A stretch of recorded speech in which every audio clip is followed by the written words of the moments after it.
Hello, I'm Pat Denny, a foster carer, and I love being a foster carer. As a family, we've been fostering for 10 years. We have always fostered young people over the age of 12. We haven't had any younger than that. Teenagers get a bad press. In the newspapers, they're always the baddies. They are surrounded by noise and disruption, and there's a complete focus on the things they do that is wrong. There's very little attention paid to the good things that many young people, teenagers, get involved in.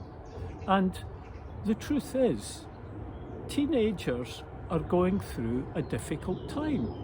They're learning the skills and connections that are necessary to be growing up in the world that we're living in today.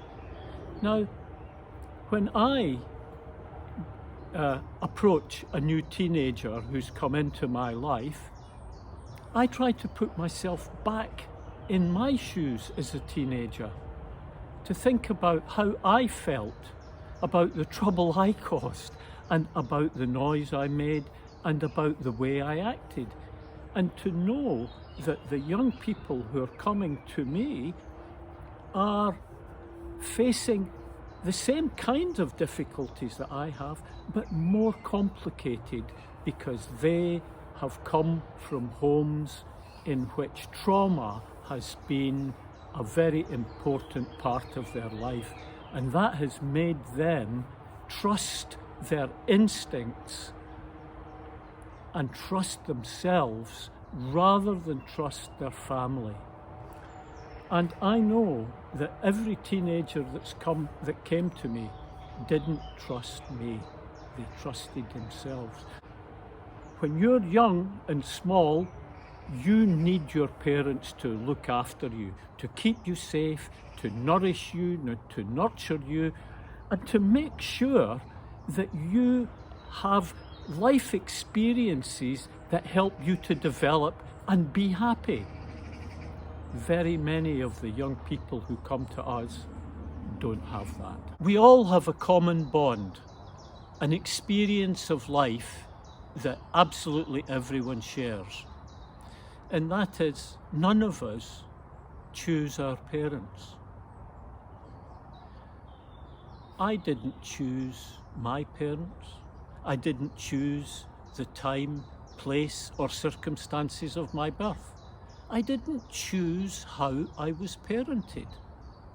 And looking back on it, there was things I would have asked them to change if I could. But life isn't like that. We are brought up by our parents, and mostly we're brought up by parents who do their best. But remember, no matter what difficulties you have had, unless you were seriously traumatized through neglect, maltreatment, sexual abuse, extreme poverty, mental health, mental illness, unless your early life was troubled by those factors, your experience of life is very different from the young person's. They didn't ask for any of that. They didn't. And they have survived it. And that's what gives them strength. And that's what makes it hard for us to get them to change. We can't change them. They can change themselves, but they have to want to. And when they come to us, they have survived. They trust their survival instinct. It has stood them in good stead. Okay, it's got them into trouble in school, it's got them into trouble at home, it's got them into trouble with the police, but they're still here, they're surviving. And so that common bond, the fact that none of us chose who our parents were or how we were brought up, remember that when you're thinking that child is behaving badly. That young person needs to learn. Yes, it's true, they do need to learn that the lessons they learned in order to survive as young people will not stand them in good stead as they get older and as they become adults. And that's part of our job, to ensure that they can transit out of trauma and into ordinary life. And hey, that's what we all want. We all want to be happy. We all want to have connections with people who love us and are surrounded by people who care about us. And at some level, these young people want that too. It's just they need to have their eyes opened about the possibilities. And we do that through the various techniques and approaches to dealing with traumatic incidents.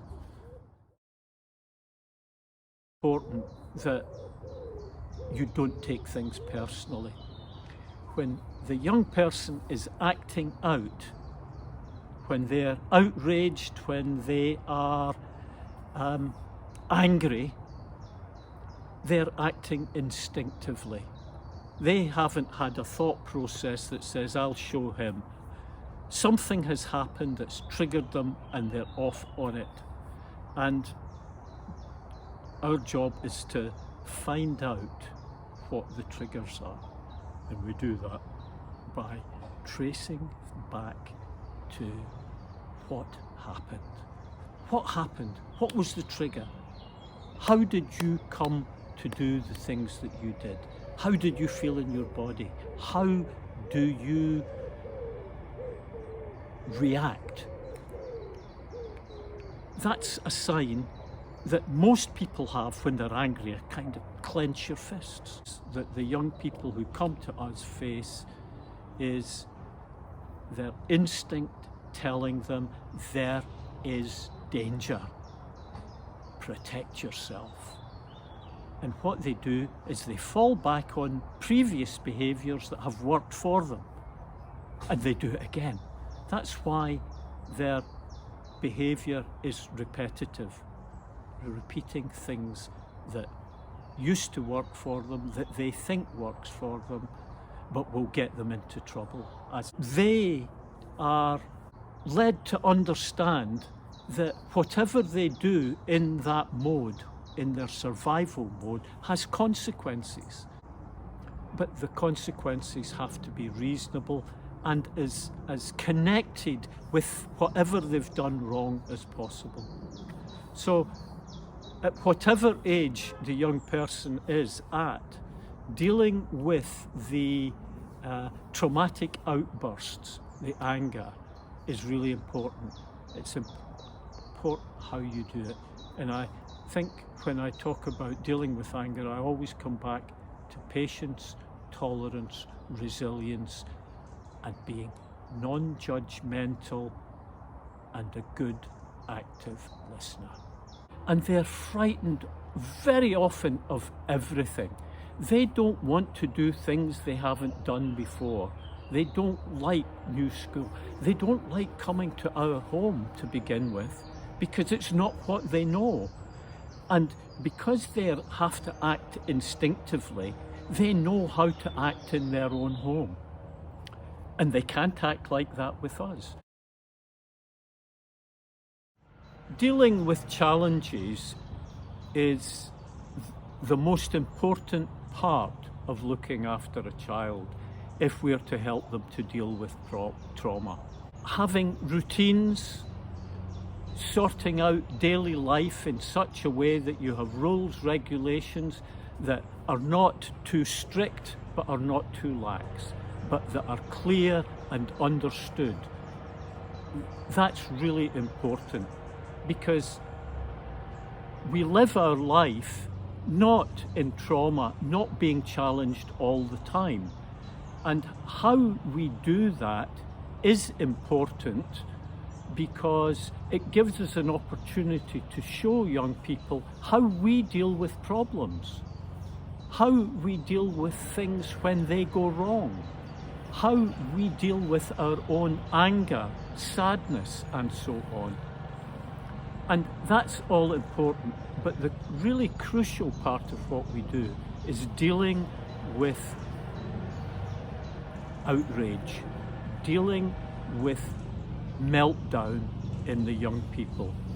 Because although at the time it might seem threatening, it might be threatening, and you might not know how it's going to pan out, but it offers an opportunity, if you handle it properly, to get behind why the young people are behaving like that. But we don't ask them why, because they don't know why. They're acting instinctively. They haven't thought it out. And how we handle the aftermath. Now, some of the time, if they're putting themselves in danger, someone else in danger, or doing very serious damage to property, we may have to step in. My experience is that by and large, I have only had to step in once or twice in 10 years. And so I've been able to sit back, alert, and reading as much of the body language and what he's saying or she's saying, doing, and so on as possible. And once the heat has gone out of the trauma, of the outrage, offer a cold drink or a cup of tea, whatever is appropriate for the child, the young person, and ask, are you okay? Let's calm down. I'm calm now, and I hope you can be calm. And it's best not to go straight into it there and then. It's best, if possible, to create a situation where the young person is calm and much more relaxed. The tension has gone out of the situation. And certainly if you're angry or upset or tense, don't try, because you're not ready to have a conversation that enables you to talk with the young person about what's gone wrong. And you don't say, why did you do that? You say, what happened? What you're looking for is the trigger to the behaviour that has just developed, what we've just gone through. And that can lead, over a period of time, to finding out what the triggers are for this young person. And then it's a judgment call. When you talk to this young person, it's much more about what they have to say than what you have to say. It's not your chance to read them the riot act, or to tell them where they're going wrong, or to tell them what they should have done. It's your job to listen, and to actively listen. So the vital thing is to find a connection with these young people. And we have to spend a lot of our initial time with them exploring the possibilities of things that they're interested in. What we've got to do is find a way to connect with them so that they trust us, and not only trust us, begin to understand why we do what we do. And we do that by modelling for them how to live life free from trauma. So although the routines and rituals and the way you run your house is important, it's vital, because that's every day and they can learn things from that, but how you deal with these outrageous, traumatic events can help the young person to heal in the long run. And you will need patience, tolerance, and resilience. Supporting, enabling, mentoring these young people to support them in overcoming their trauma is what we do. And in order to do that, we need to get them to trust us. Getting them to trust us is really rewarding for us. I think all foster carers should have in mind that if they're doing the job properly, they will learn about themselves. Because dealing with someone who comes into your home as a teenager is very different from dealing with your own children. When I had my own children, I often knew what they were going to say and do before they said or did them, because I had been with them from birth. With these young people, we don't know them. But if we can find something that they're interested in and get to feed them in the English, the maths, the science, they may become more interested in those things because we have identified something that's grabbed their attention and we can feed that attention. That's a crucial part of what we do. And when we find it and when we see it developing, it really, really is a great feeling. It is really rewarding.